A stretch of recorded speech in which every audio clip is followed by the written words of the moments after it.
స్త్రీలలో లైంగిక తృప్తి అనేది పురుషులతో పోలిస్తే భిన్నంగా, మరింత క్లిష్టంగా మరియు భావోద్వేగాలతో కూడి ఉంటుంది. కేవలం వీర్యస్థలనం మాత్రమే కాకుండా శారీరక మరియు మానసిక అంశాలు కలిసినప్పుడు స్త్రీకి పూర్తి తృప్తి కలుగుతుంది.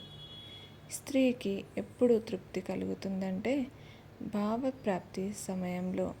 స్త్రీ తన యోని, గర్భాశయం లేదా క్లిటోరిస్ ప్రేరణ ద్వారా భావప్రాప్తిని పొందినప్పుడు శారీరక తృప్తి కలుగుతుంది. ఇది పురుషుల వీర్యస్ఖలనం వంటిదే కానీ కొద్దిగా భిన్నంగా ఉంటుంది. మానసిక అనుబంధం. చాలామంది స్త్రీలకు సెక్స్ అంటే కేవలం శారీరక కలయిక మాత్రమే కాదు, భాగస్వామితో ప్రేమ, నమ్మకం మరియు మానసిక సాన్నిహిత్యం ఉన్నప్పుడు భావోద్వేగంగా వారు ఎక్కువ తృప్తి చెందుతారు. Four play.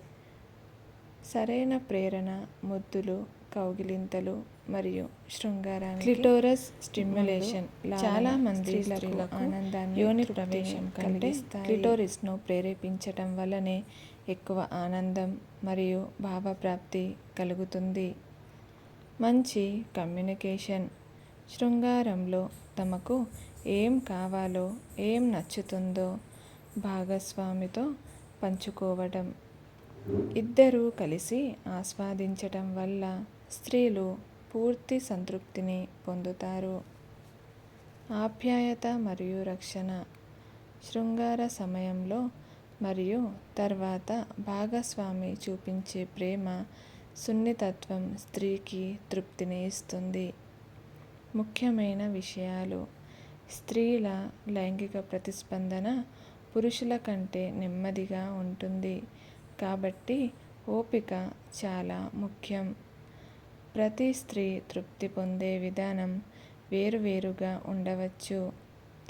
ఆరోగ్యకరమైన సంబంధం మరియు పరస్పర అవగాహన శృంగార తృప్తికి కీలకం.